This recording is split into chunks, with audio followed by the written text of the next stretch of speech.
Bienvenue dans l'événement du dimanche LCI, ravi de vous retrouver. Bonjour David. Bonjour Marie. Et bonjour Pierre Moscovici, merci d'avoir accepté notre invitation. Premier président de la Cour des comptes. On ne vous a pas entendu publiquement depuis le vote de la censure, alors merci d'être là. Quelles conséquences pour la France? Faut-il maintenir nos objectifs à 5%? Est-ce réaliste? L'inquiétude, la colère aussi des patrons, des chefs d'entreprise. Une heure d'entretien durant lequel Pascal Perry, notre éditorialiste économique, nous rejoindra. Mais d'abord, abordons ensemble l'actualité internationale qui tourne les yeux vers la Syrie. Oui, Marie, bonjour, Pierre Moscovici. Bonjour. Je rappelle que vous étiez ministre de l'économie et vous étiez dans le gouvernement de Jean-Marc Ayrault avec François Hollande, président de la République, en 2013, quand le président de la République de l'époque voulait que les Occidentaux bombardent Bachar el-Assad. 11 ans plus tard, c'est la chute de Bachar el-Assad. On dit que il a quitté Damas, les forces rebelles sont entrées dans la capitale, ont pris le contrôle du palais présidentiel. La France vient de saluer d'ailleurs la chute du régime de Bachar el-Assad. Nous avons envie d'entendre votre réaction, votre sentiment dans ce moment historique.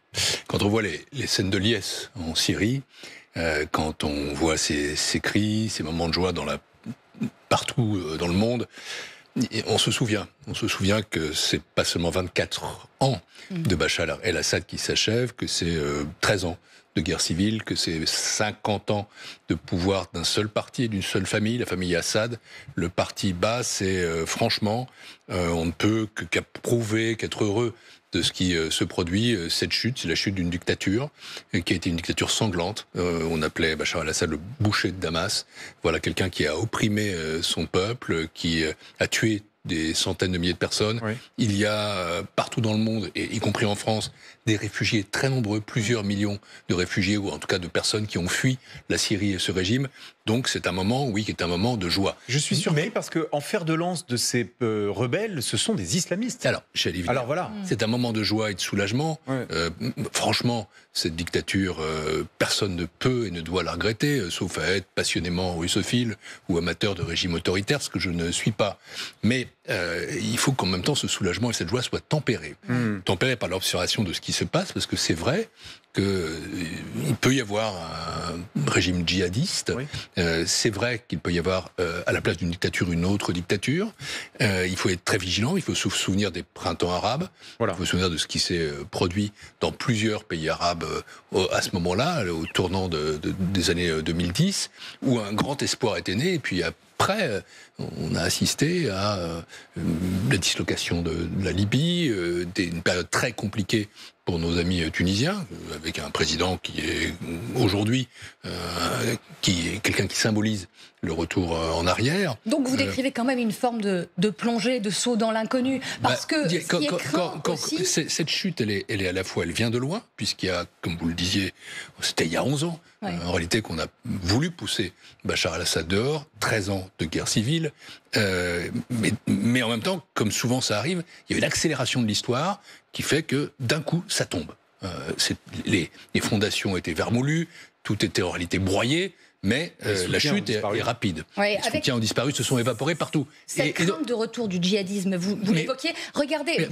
Pardonnez-moi, je veux dire, quand même, quand on a ces scènes-là, non, on ne fait pas la fine bouche. Et je ne fais pas la fine bouche. Même si je sais qu'ensuite s'ouvre une autre page très compliquée, qui est porteuse de danger, le djihadisme, l'islamisme, mais aussi porteuse d'espoir, car la Syrie est un pays incroyablement divers, avec des élites formidables, avec des religions qui sont multiples, et il n'est pas exclu, pas impossible, et c'est ce qu'on doit souhaiter, que se mette en place un régime pluraliste, pourquoi pas un gouvernement de coalition. Donc ne fermons pas tout de suite la porte à l'entrejoie. Je parlais de danger aussi, parce qu'on a appris aussi ce matin que la prison militaire de Sednania, au nord de la capitale Damas, a aussi été libérée, et potentiellement, ce sont, nous concernant, un peu plus d'une centaine de djihadistes français qui seraient dans la nature.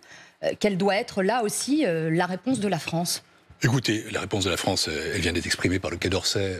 C'est oui, une approbation de ce qui se passe, c'est le sentiment, je ne sais plus quel est le mot utilisé, d'un soulagement et d'une approbation, mais derrière ça, il faut une très grande vigilance, parce que les dangers politiques, les dangers géopolitiques, les dangers sécuritaires, ne peuvent pas manquer d'émerger. Et le rôle d'un gouvernement dans cette situation-là, c'est en politique étrangère de dire oui, voilà, ce régime est tombé, nous le souhaitions depuis longtemps d'une certaine façon, nous ne faisons pas la fine bouche, mais nous prenons aussi toutes les précautions utiles et nécessaires. Pierre Moscovici, nous ne pouvions pas démarrer cette émission sans vous interroger sur cette situation internationale, mais ce qui nous intéresse aussi, c'est d'entendre votre voix. Mercredi dernier, il était 20h25, le gouvernement de Michel Barnier a donc été censuré. Dimanche dernier, chez nos confrères de la Tribune Dimanche, vous déclariez, en cas de censure, notre crédit serait atteint.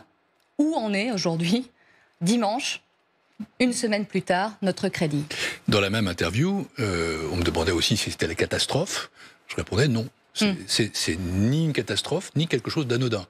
D'abord, la chute d'un gouvernement par une censure... Bon, c'est vrai qu'on l'a pas vu depuis longtemps, puisque la dernière fois, c'était 1962, le gouvernement 62, le gouvernement de Georges Pompidou qui était tombé dans une situation d'ailleurs assez différente, parce qu'à l'époque, il y avait eu une dissolution, et là, elle n'est pas possible, et puis ils avaient retrouvé une majorité, et on avait renommé le même Premier ministre. Là, il n'y a pas de majorité, il n'y a pas de dissolution possible, en tout cas avant l'été, et donc il faut trouver une solution. C'est donc la même chose et pas la même chose. Après, des gouvernements qui tombent parce qu'ils sont censurés, c'est-à-dire dans des démocraties, ce sont des choses qui arrivent. Donc ne faisons pas comme si c'était je ne sais quel putsch, coup d'État, et si ça nous plongeait dans l'ombre. D'ailleurs, j'observe que les marchés n'ont pas frémi et qu'au contraire, les spreads, comme on dit, ont plutôt un tout petit peu diminué.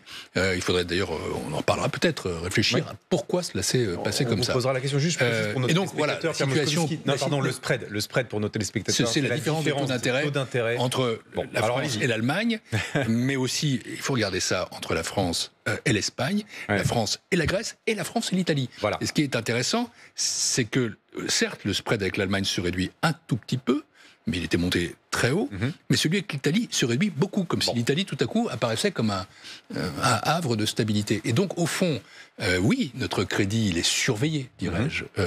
Il est sans doute atteint. On se dit que la France est un pays qui est entré dans une phase d'incertitude politique, et on attend des réponses. Voilà, mais sans pour autant frémir, sans se dire que le pays est tombé, sans remettre en cause, et je le disais aussi dans cette interview, la qualité de notre signature. Nous ne sommes pas menacés par une situation la grecque, nous ne sommes pas menacés par l'arrivée du FMI ou de la Troïka à Paris. En revanche, nous devons être extrêmement vigilants, parce que ce qui nous menace, c'est d'abord une dette trop importante qui nous empêche d'agir, qui nous empêche de préparer l'avenir. Ça, pour moi, c'est l'essentiel. Et c'est aussi une perte de crédibilité progressive, comme si on s'enfonçait doucement, comme si on sortait des radars. C'est pas ce qu'on souhaite pour la France, qui a besoin de rester un pays fort, un pays qui est en avant, un pays leader en Europe et un pays qui joue un rôle dans le monde.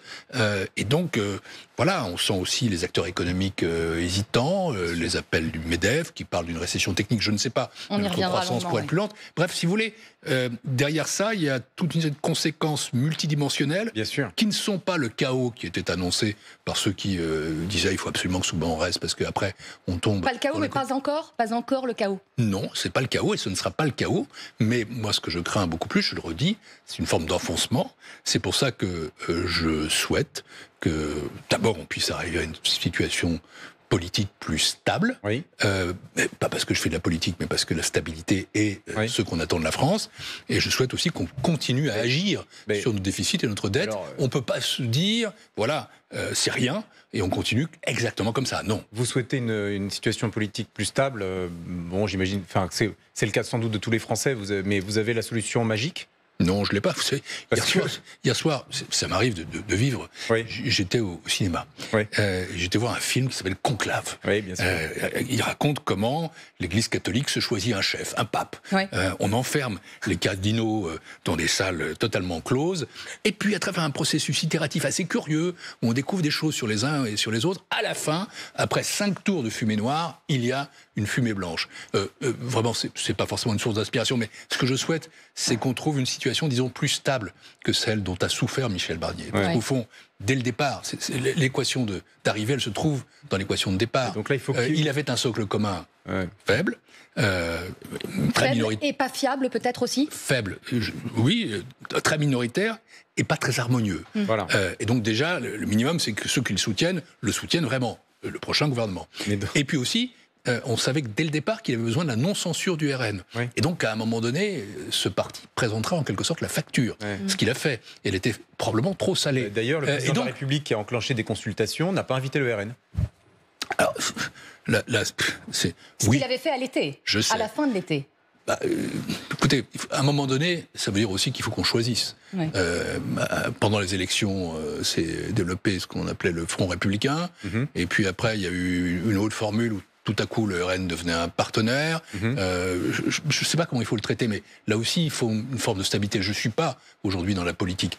Mais je dirais quand même, comme ça, intuitivement, vous savez, j'ai été commissaire européen, j'étais député européen, j'étais ministre des Affaires européennes, je connais bien l'Europe, j'ai passé 20 ans de ma vie dans ces institutions. On connaît les gouvernements de coalition chez d'autres que nous. Ce n'est pas notre culture. Mais néanmoins, je crois qu'il faut qu'il y ait un socle minimal, pas seulement le socle commun de partis minoritaires, qui permettent au prochain gouvernement de pouvoir agir avec un peu plus de sérénité. Et pour ça, pardon, mais c'est pas une recommandation, mais c'est une analyse. Je pense qu'on gagnerait quand même à élargir un peu les choses, et ça me semble être aussi ce que le président de la République. Et on va voir justement ce qui se passe dans votre. Je vous autorise tout. Si vous m'autorisez, parce que je voudrais quand même qu'on clarifie. Est-ce qu'il faut que tout le monde s'enferme, là, comme dans un conclave? Non, je plaisante. Non, mais c'était l'issue du conclave de ce film à laquelle vous faites référence. C'était une plaisanterie. Mais ce que je veux dire, c'est qu'à un moment donné, vous savez, on parviendra probablement pas à un gouvernement de coalition comme en Allemagne. On n'y arrivera pas. C'est pas tout à fait notre culture et les écarts sont grands. En revanche, je pense que si on va vers quelque chose qu'on appelle la non-censure, c'est pas juste un engagement de principe. C'est pas juste dire toi, je te trouve sympathique, donc je ne vais pas te censurer parce que lui, je le trouvais moins sympathique et je le censurais. Il faut qu'il y ait un accord sur un minimum de choses. Donc, à un moment donné, il faut quand même que les forces politiques ne discutent pas seulement de qui, mais de quoi. Et qu'elles aient aussi des préoccupations qui ne soient pas seulement celles du casting, mais celles de la substance. Et on va un parti, par exemple, qui ne serait pas au pouvoir... Ce qui se passe dans votre ancienne famille politique, le Parti Socialiste. On va y venir. Mais juste un peu. Sur le timing, est-ce qu'il faut aller vite? Est-ce qu'il faut que cette situation se décante rapidement?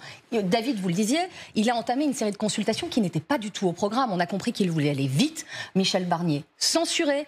Et on avait compris, pas de concertation. Finalement, voilà, il y a cette série qui se poursuit encore demain. Est-ce que c'est une forme de piège dans lequel il s'enferme? Olivier Faure dit, il faut du temps. Laissons traîner les choses. Laissons prendre ce temps-là. C'est plus mon métier à moi, je ne fais plus de politique. Mais vous avez bien un avis là-dessus. Je la connais un peu, la politique, et je l'observe. Je ne vais pas jouer les bisounours non plus. Mais je ne vais pas donner de recommandations au chef de l'État. Il sait ce qu'il a à faire. Là, en l'occurrence, c'est lui qui est le maître de l'horloge, même si il est assez contraint par une série de facteurs extérieurs. Il fait pas ce qu'il veut, mais le timing, c'est lui qui choisit avec les autres.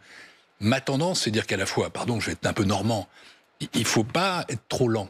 On peut pas se permettre d'avoir 2 mois comme cet été parce que ça accroît l'incertitude. Et à ce moment-là, on va se poser des questions. Mais on n'est pas non plus obligé de le faire demain matin parce que je crois qu'il faut quand même avoir un minimum d'accord de substance, et c'est ce que je voulais dire tout à l'heure. Imaginez un parti qui, par exemple, ne serait pas au gouvernement, ne participerait pas, mais ne censurerait pas. Pour qu'il ne censure pas de manière sûre, certaine, solide, il faut quand même qu'il sache à quoi s'attendre. Et donc, c'est pas uniquement une fumée blanche, on nomme une personne et puis vas-y. En parlant de conclave, c'est ça. Non, il faut quand même se parler un peu. Voilà. Mais c'est ma tendance à moi. Donc, pas trop lentement, parce que ça finit quand même par irriter et interroger, pas trop vite, parce qu'il faut se parler. Quelques jours, c'est ce qu'a dit Emmanuel Macron dans son allocution. Vous n'êtes plus au PS depuis quelques années, Pierre Moscovici? Non, je ne suis plus au parti depuis quelques années. C'est quand même votre famille. C'est quand même votre parti. Est-ce qu'il faut que le Parti Socialiste clarifie les choses? Pardon, je ne vais pas dire les choses comme ça. Ça peut être ma famille de pensée. C'est votre famille. Non, mais vous avez fait toute votre carrière politique au Parti Socialiste. Oui, mais j'ai arrêté quand je suis allé à la Commission européenne d'abord, puis à la Cour des comptes. Et vraiment, j'ai un devoir de réserve et mon impartialité est totale dans mes fonctions. Après, si vous me demandez si à 60 ans, quand je suis arrivé à la Cour des comptes, j'ai subi en plus une greffe de cerveau, non. Donc mes convictions sont les mêmes. Mais ça n'est plus mon parti. Je sais que vous n'êtes plus dans le parti. Non, pas du tout. Bien sûr. Et c'est une famille de pensée. Oui, je suis un social-démocrate, un socialiste, comme on veut. Mais après, c'est plus large qu'un parti. C'est précisément ce que je disais. Vous n'êtes plus au Parti socialiste, toutefois. Vous êtes un homme de gauche, oui, vous avez fait toute votre carrière au Parti socialiste. Mais un homme de gauche qui ne fait plus de politique. D'accord, mais j'y insiste quand même. Mais vous êtes quand même un citoyen. Oui, Est-ce que le Parti socialiste a aujourd'hui la responsabilité de rompre clairement, de clarifier sa situation vis-à-vis de la France insoumise, afin de pouvoir enclencher des discussions un peu sérieuses avec les autres forces politiques? Je parlerai comme citoyen, comme observateur. Je ne vais pas porter du jugement. Là, pour le coup, je vais garder pour moi ce que je pense de cette question. Oui. Ça serait une ingérence dans les affaires de partis politiques qui n'est pas de mon rôle. Donc, est-ce qu'il faut rompre, pas rompre, c'est pas mon sujet. Ce que je note, c'est que le Parti socialiste, on va être matter of fact, on va regarder les faits. Il a fait un bouger. Oui. Son premier secrétaire a dit qu'il était prêt à discuter. Il avait refusé d'aller voir Michel Barnier, il est allé à l'Élysée. Ils ont eu apparemment une discussion assez substantielle. Le président de la République, sur la suggestion d'Olivier Faure, si je comprends bien, et de ses amis, va demain consulter d'autres formations de gauche. Les écologistes et les communistes. Voilà. Donc, ce que je veux dire, avant de se demander quelle est sa responsabilité, je pense que la responsabilité de tout le monde, c'est de considérer que ce parti est un parti avec lequel il est prudent de discuter. Parce que si personne ne discute avec lui, s'il n'y a pas un accord minimal, alors je ne sais pas de quelle nature, ça ne me regarde pas. À ce moment-là, on retombe dans la situation hantée qui vient de se terminer par une motion de censure au bout de 3 mois. Et les mêmes causes peuvent produire les mêmes... Pardon. On va croire qu'on avait préparé les formules. Ce n'est pas le cas, chers téléspectateurs, c'est une coïncidence. Mais les mêmes causes pourraient produire les mêmes effets. Et honnêtement, là, je parle comme citoyen, comme Français, mais aussi comme président de la Cour des comptes, comme quelqu'un qui est préoccupé de l'image que donne mon pays, de son crédit, de ses capacités à préparer son avenir. Je souhaite qu'on lève l'incertitude. Sur la personnalité, l'incarnation, pour aller à Matignon, des noms reviennent régulièrement. Celui de François Bayrou revient avec un peu plus d'insistance. Écoutez-le, parce que nos équipes sont à l'affût et le suivent régulièrement. Il est à Pau, parce qu'il est maire de Pau. Écoutez sa réponse. Lui, en tout cas, s'y voit parfaitement. On ne peut pas continuer comme ça. Et si je peux aider à ce qu'on sorte de tout ça, je le ferai. C'est une situation que pas un citoyen français ne peut accepter de voir perdurer ou s'aggraver ou se complexifier. On a besoin de sortir de tout ça. François Bayrou, l'homme de la situation, Pierre Moscovici. Franchement, je ne veux pas commenter du tout les personnes. Pour le coup, François Bayrou est un responsable politique que je connais bien, extrêmement honorable. Il est manifestement volontaire. Il est centriste, donc il pense être central. Mais encore une fois, moi je privilégie le quoi ou qui. Il peut le faire, d'autres peuvent le faire aussi. Le président de la République, avec les formations politiques, doivent trouver non seulement la bonne personne, mais aussi la bonne façon de faire fonctionner ensemble des forces politiques pour que la France retrouve de la stabilité, pour qu'elle puisse agir, notamment agir en matière de finances publiques, parce que c'est comme ça mon job. La cause de la crise, elle vient des finances publiques, peut-être même la cause de la dissolution. Et donc ça veut dire qu'il faut traiter cette question, et la traiter sérieusement. On va y venir aux finances publiques, précisément. Pascal va nous rejoindre. Pascal Perry, juste une rapide question.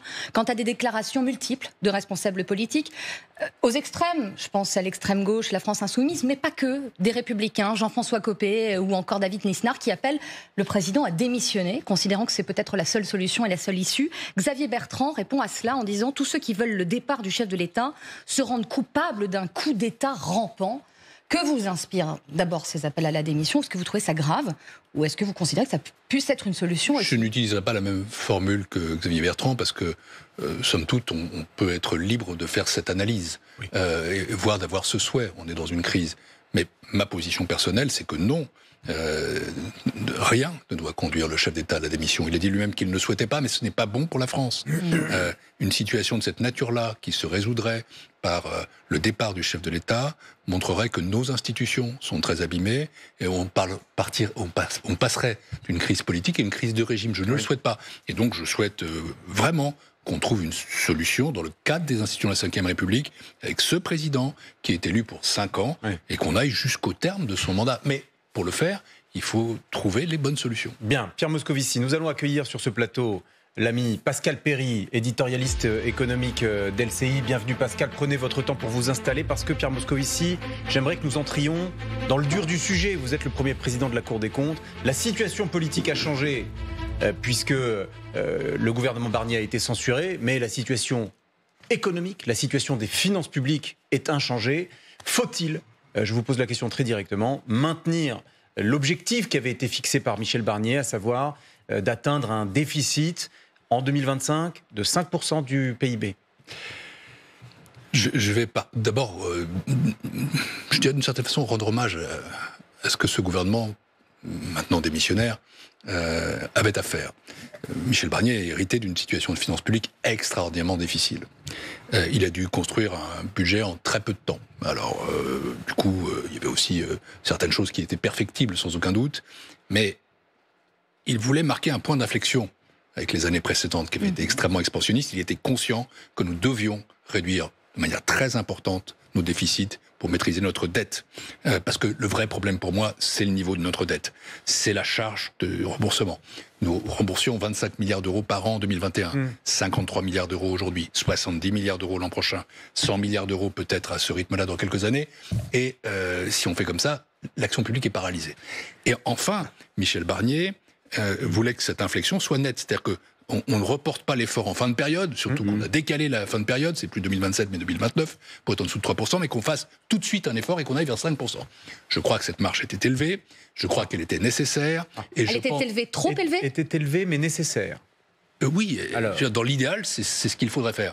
Alors après, je ne suis pas non plus complètement inconscient des conditions de température et de pression, mais je pense que l'objectif du prochain gouvernement doit être de réduire nettement nos déficits et d'aller vers les 5%, parce que c'est la condition d'une crédibilité, même si je mesure les difficultés. Je sais pourquoi le gouvernement est tombé, je vois que le gouvernement avait à la fin un projet de loi de finances qui avait tellement changé qu'il n'était plus aussi efficace, c'est peut-être aussi ce qui explique pourquoi peu regrettent, non pas le gouvernement, mais le projet de loi de finances. Je vois aussi les réticences qui sont exprimées, et je sais qu'il sera peut-être compliqué de faire les efforts souhaitables sur l'État, sur les collectivités locales, sur la sécurité sociale. Mais ne perdons pas de vue quand même, parce que pour moi, c'est l'essentiel. Qu'il faut réduire nos déficits, que c'est d'intérêt commun et général, que c'est une question de crédibilité, mais aussi de capacité d'action, et que pour ça, il faut baisser tout de suite les déficits de manière significative. Ça me semble être la feuille de route d'un prochain gouvernement. Alors, je ne vais pas dire 5, de toute façon, c'était déjà plutôt 5,2, je ne sais plus où on était à la fin, mais aller vers. On allait vous le demander. Pascal Perry. Oui, ça veut dire que l'extérieur a une créance sur nous. Alors, le déficit, ça paraît un peu, vous savez, fumeux comme formule. Hein. On dit c'est les autres. Quand on vous explique que les autres ont une créance sur vous, c'est plus tout à fait la même chose. Juste un peu de mécanique, hein. Il y a des excédents ou des déficits primaires pour le budget. C'est-à-dire qu'avant de régler les intérêts d'emprunt, on peut être soit en excédent, soit en déficit. Nous, on est en déficit. Alors, et c'est un déficit qui dure depuis longtemps. Comment se fait-il, Pierre Moscovici, qu'on n'arrive pas à faire des économies dans ce pays ? Où sont les blocages, les principaux blocages que vous avez identifiés ? Je dirais d'abord, première chose, c'est le 50e budget de suite en déficit. Alors, disons ça, faut pas dire que c'est tous les mêmes. Hein. Il y a des moments quand même où on a réduit les déficits. Copé-Breton, c'était pas mal. D'autres pas. Mais pardon de le dire, j'ai été mise. Ben oui. Les 2 années où j'ai été mise des finances ont été les 2 années où ça a réduit le plus. C'est vrai. Et d'ailleurs, le quinquennat de François Hollande, de ce point de vue-là, a été plus raisonnable que le précédent, même si c'est pas ce qu'on en retient. Et peut-être le suivant. Enfin, ça c'est autre chose. C'est autre chose. Mais en toute hypothèse, c'est pas un long fleuve tranquille. Néanmoins, il y a quelque chose qui se traduit à travers ça. La dépense publique augmente. 57% du PIB en termes de dépenses publiques. Nos déficits augmentent, on est à 6%. Notre dette augmente, on est à 110%. Et ça se traduit quoi ? Ça traduit une préférence collective pour la dépense. Mais c'est culturel ? C'est culturel. Nous sommes, et politique, nous sommes un pays où on définit l'État, la sécurité sociale, les collectivités locales comme des assureurs en dernier ressort. Quand ça va mal, on se tourne vers l'État. L'État, c'est le papa, c'est la maman. Regardez ce qu'on a fait pendant la crise Covid, mais pas seul d'ailleurs. C'est cette politique du quoi qu'il en coûte. Mais après, on a pris un mauvais pli, c'est-à-dire qu'on a décidé, chaque fois qu'il y a un problème, il y a un chèque. Oui. Et il y a toujours un effet de cliquet, c'est-à-dire après chaque crise, la dépense publique augmente un peu, elle rebaisse, mais pas autant. Un autre exemple. Mais et après, je fais une deuxième chose. Ça, oui, mais ça, c'est l'effet politique culturel essentiel. Oui. Mais après, il y a la mécanique de l'État. Justement. Nous ne faisons pas, nous, ce qu'on appelle des revues de dépenses. Nous n'avons pas un débat collectif sur la dépense publique. Nous ne sommes pas capables, à partir de ça, de dégager des réformes structurelles et des économies plus intelligentes. Alors, ce qui fait que de temps en temps, on fait comme souvent dans ces cas-là. On est brutaux. C'est-à-dire, on fait un coup de rabot massif. Ce qui est plus bête. Mais prenons un autre qui ne permet pas de réduire la déficience de manière la dépense intelligente. Le coup de rabot, c'est pas très futé parce que non, mais on se trouve à dire ça souvent. Ça écorne, y compris d'ailleurs les dépenses qu'il faudrait parfois augmenter. Voilà. Il faudrait pouvoir dire qu'il y en a qu'il faut baisser. Avec un coup de rabot, souvent, on touche les dépenses qu'il faudrait conserver ou augmenter. On ne touche pas celles qui faudrait diminuer sans vraiment neutraliser celles qui sont parfaitement inutiles. Pascal, est-ce que vous m'autorisez juste une mini précision? Je vous redonne tout de suite la parole. Comme Marie, je vous autorise à tout. Voilà, c'est sympa. Pierre Moscovici, parce que vous disiez il faut maintenir l'objectif, en tout cas l'envie, d'aller jusqu'à 5% de déficit en 2025. Aller vers, c'était votre préconisation. Je voudrais juste que vous précisiez, est-ce que sur cette préconisation, vous pouvez entrer un peu plus dans le détail, en privilégiant la baisse de la dépense publique ou en privilégiant l'augmentation des impôts? Ça, je le dis pour nos téléspectateurs. Il va falloir quand même qu'on soit peut-être un tout petit peu plus pédagogue parce que les choses vont être progressives. C'est-à-dire que nous n'allons pas avoir un budget tout de suite. Non. Le budget, tel qu'il était présenté par le dernier gouvernement, il est encore sur la table, mais c'est pas lui qui sera voté à la fin. Non. Donc, pour faire en sorte d'éviter le shutdown, c'est-à-dire la fin des services publics, l'arrêt des prestations, la paye des fonctionnaires de l'État, que les choses continuent, on va voter une loi spéciale qui sera extrêmement réduite, extrêmement étroite, et qui permettra la continuité des services publics actuels. Et ensuite, il faudra voter un budget qui, lui, devra aller vers ces 5%. Je dis ça pourquoi ? Parce que personne ne peut dire exactement ce qu'il y aura dans la loi spéciale, personne ne peut dire surtout quel serait le déficit si on se contentait de la loi spéciale. Il est probable qu'il serait autour de 6%, voire un tout petit peu moins. Non, mais probablement un tout petit peu moins. Bon. Oui, mais il ne réduirait pas substantiellement nos déficits. Donc on ne peut pas se limiter à cette loi-là. Il ne permettrait pas de respecter la trajectoire que nous avons adressée à nos partenaires de l'Union européenne. Donc, un nouveau budget nécessaire. Et moi, je voudrais savoir si la Cour des comptes préconise d'augmenter les impôts ou de baisser la dépense publique. Ou les deux, comme voulait faire Michel Barnier. Chaque chose en son temps, parce qu'il faudra d'abord qu'on ait un gouvernement et qu'ensuite ce gouvernement présente un projet de loi de finances. Mais ce qu'on vient d'expérimenter, c'est que, somme toute, c'est inévitable de faire un peu de fiscalité dans une situation comme celle-là. De surcroît, la question de la justice fiscale est une question sensible pour nos concitoyens. Mais j'avais dit quand j'étais ministre des Finances, attention au ras-le-bol fiscal. Ça reste valide aujourd'hui. Si on en fait trop, ça ne passe pas. Et probablement, ce n'est pas le plus efficace économiquement. Donc, je souhaite qu'il y ait un rééquilibrage entre la fiscalité et les dépenses. C'était trop, le budget présenté là, c'était trop de fiscalité selon vous?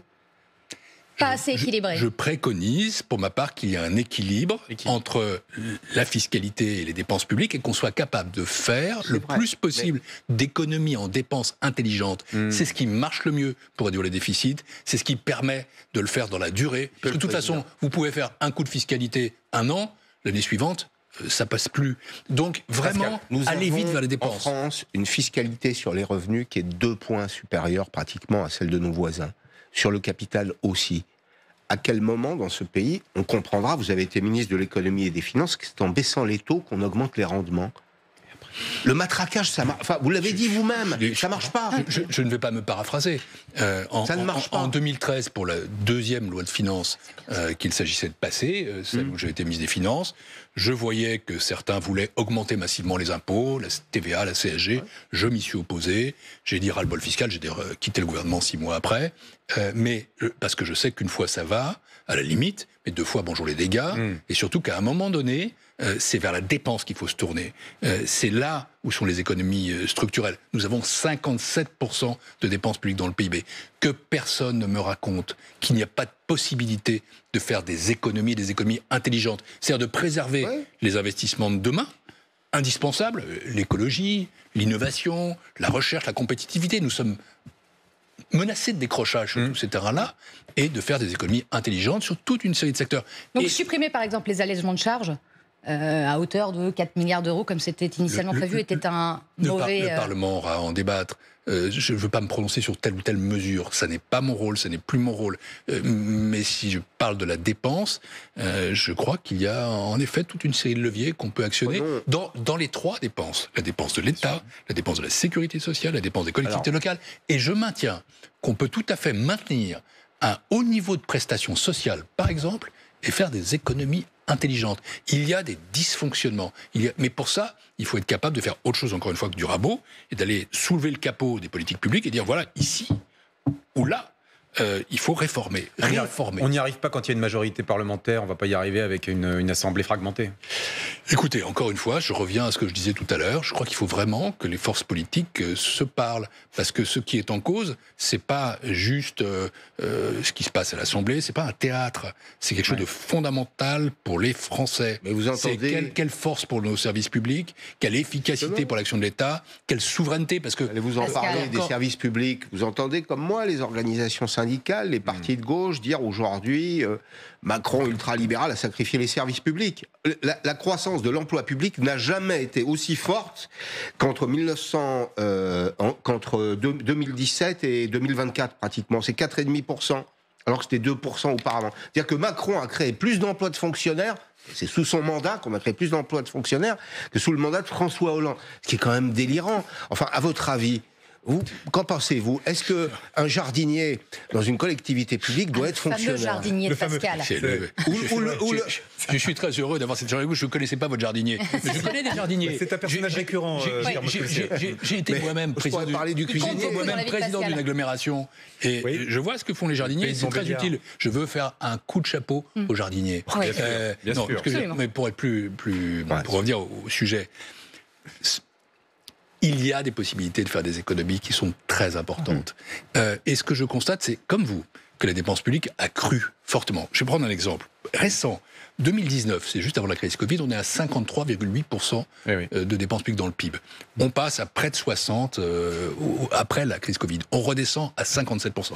C'était fait le cliquet. À chaque fois. Est-ce qu'on peut penser que ces 3% de plus traduisent une efficacité supplémentaire? Ce que je constate, et si je prends un peu plus de champ, disons, le début des années 2000, depuis 2000, on a augmenté la dépense publique d'à peu près 28%.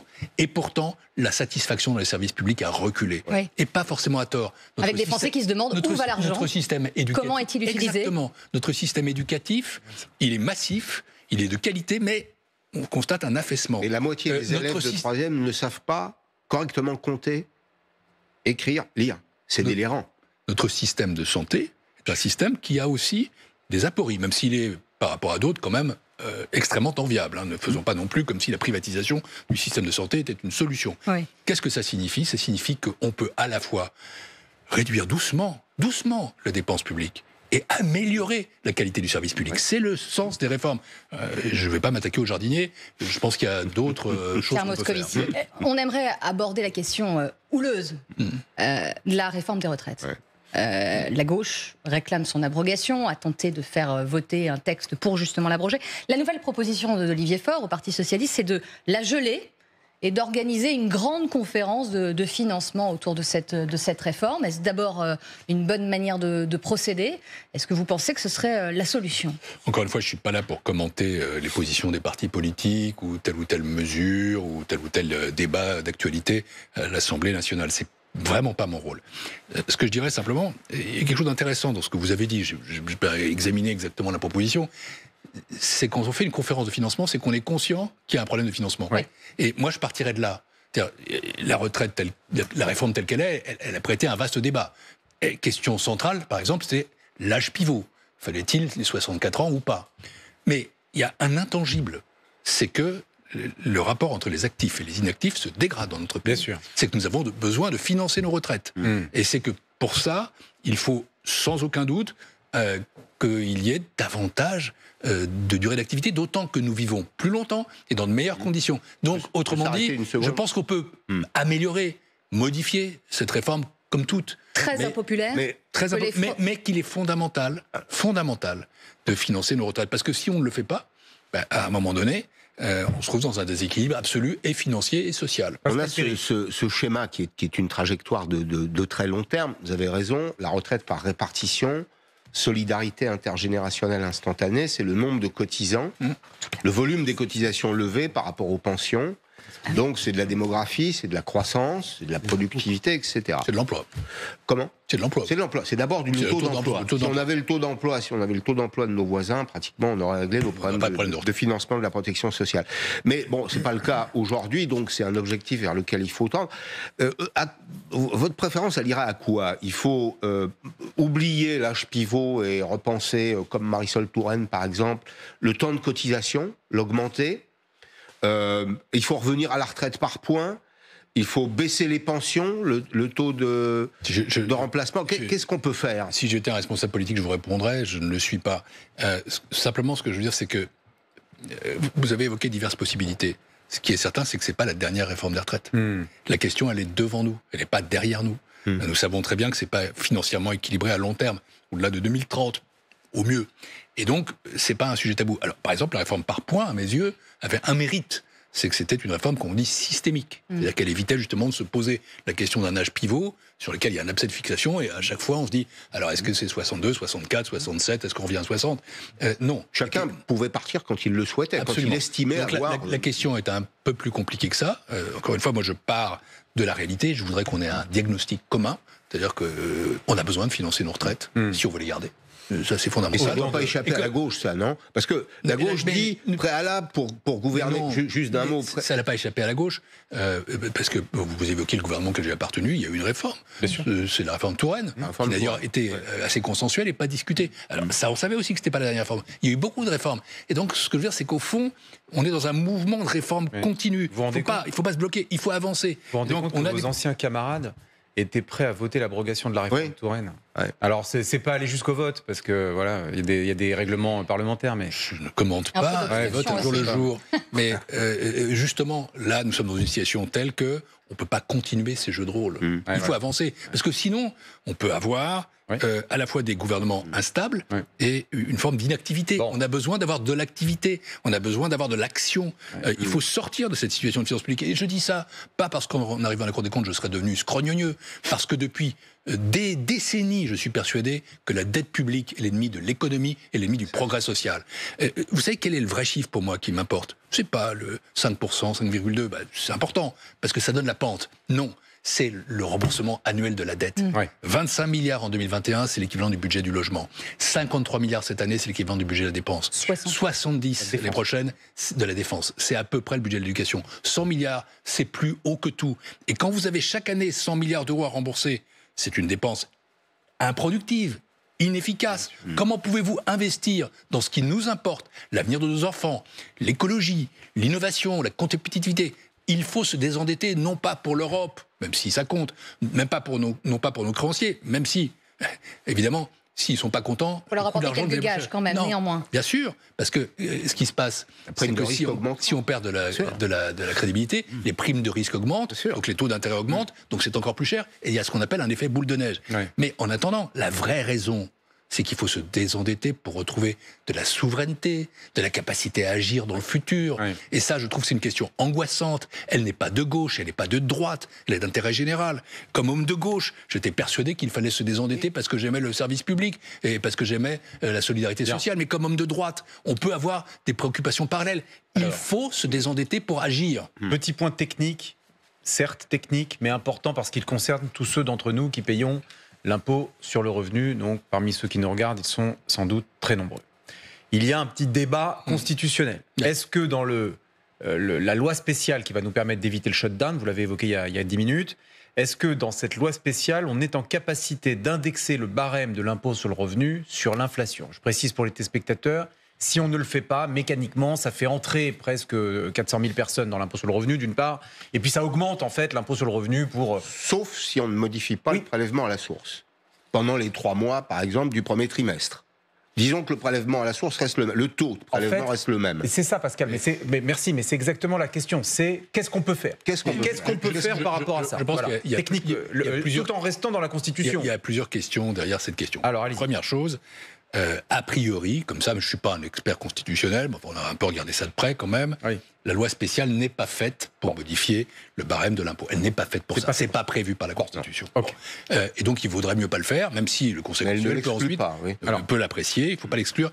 Encore que la loi, elle est déjà prête et elle va au Conseil d'État, je crois, dans les tout prochains jours.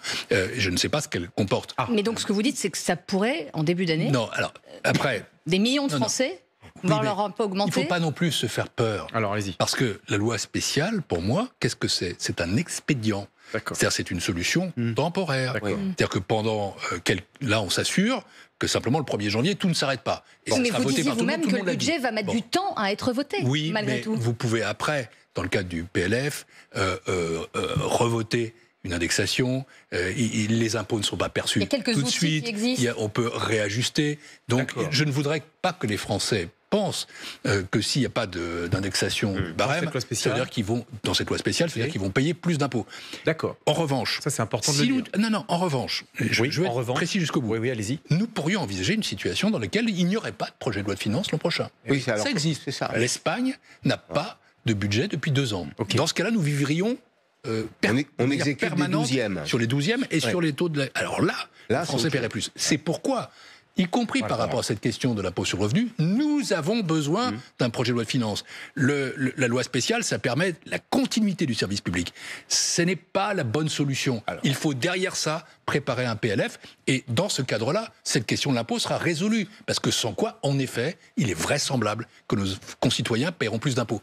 À peu près 400 000 qui rentreraient dans l'impôt, et plusieurs millions paieraient plus d'impôts. Ce qui rapporterait sans doute plus de 3 ou 4 milliards au trésor public, mais c'est pas comme ça qu'il faut résoudre le problème des Pascal. Il y a le projet de loi de finances, puis il y a le projet de loi de finances de la sécurité sociale. Moi, je suis également inquiet. Enfin, j'observe parce que la loi spéciale doit à la fois voter les crédits, mais aussi autoriser l'État, la sécurité sociale et les collectivités à emprunter. Elle a besoin d'emprunter, elle a un plafond d'emprunt, etc. Il y a 2 mois de trésorerie aujourd'hui. Dans les caisses de la sécurité sociale, ça rembourse nos médicaments, ça paye la CNAV, la Caisse nationale d'assurance vieillesse, c'est la retraite socle. Et si le système se grippe, là, il y a un vrai risque de dérapage. C'est-à-dire que, en fait, les prestations, la protection sociale disparaîtrait au moins temporairement. Oui, mais c'est la raison pour laquelle je pense que la loi spéciale, ça me paraît compliqué, mais encore une fois, c'est pas mon choix d'agir sur le barème de l'impôt. En revanche, il faut que la loi spéciale ou une autre loi spéciale, prévoit une autorisation d'emprunter, à la fois pour la Sécu et pour les collectivités locales, pour qu'il n'y ait aucun risque de blocage. Mais ce que j'essaie de faire comprendre, ce que nous essayons de faire comprendre, c'est qu'en fait, la loi spéciale, c'est l'étape 1. Ça ne se substitue pas au projet de loi de finances. Et que le prochain gouvernement, s'il veut être un gouvernement d'action, s'il veut résoudre des problèmes, s'il veut d'abord réduire nos déficits, doit faire voter un PLF. Et pour ça, il faut une situation politique qui le permette. Donc tout est lié. La loi spéciale, c'est pas le paradis. Mais je voudrais c'est juste qui évite le cauchemar. Je voudrais une réponse sincère, Pierre Moscovici. Est-ce que vous n'avez pas que je suis pas sincère? Si, mais vous êtes un Cour des comptes est toujours sincère. Vous êtes un responsable politique. Donc non, je suis un chef d'institution. Chef d'institution, donc vous devez toujours faire aussi attention, c'est normal. Faites attention à ce que vous dites. Mais je vous invite à nous répondre de manière absolument sincère. Est-ce que vous pensez vraiment qu'ils vont y arriver? Qu'Emmanuel Macron, que les chefs des différents partis... Non mais, vous voyez ce que je veux dire, Marie? C'est une vraie question, en effet, quand on voit l'état de notre situation politique et de nos hommes et femmes politiques aujourd'hui. Je vais vous citer la dernière phrase de Léon Blum, la veille de sa mort, quand il écrivait son édito dans le Populaire. Je l'espère et je le crois. Et je le crois parce que je l'espère. Bon. On s'intéresse aussi, et on en parlait d'un mot, du patron des patrons... Patrick Martin qui s'exprime aujourd'hui dans le JDD, qui dit, et vous évoquiez l'inquiétude aujourd'hui de ces chefs d'entreprise, il pense que la France est déjà rentrée en légère récession et il appelle le futur Premier ministre à prendre en compte des réalités économiques difficiles. Sur le terme de récession, est-ce que vous le reprenez à votre compte également? J'ai pas les derniers chiffres, j'ai pas la sensation qu'on soit dans une phase de récession. La prévision de croissance pour l'an prochain, elle est de 1,1%. J'ai dit qu'elle paraissait un peu optimiste. Enfin, j'ai dit, le Haut Conseil des finances publiques a dit qu'elle paraissait un peu optimiste. Pourquoi? Parce qu'elle n'intégrait pas l'effet récessif éventuel du budget. Bon. Donc ça peut être 0,8, 0,9. Le consensus des économistes, disons, est à 0,9. Il est certain qu'aujourd'hui, la pente est un peu plus sévère.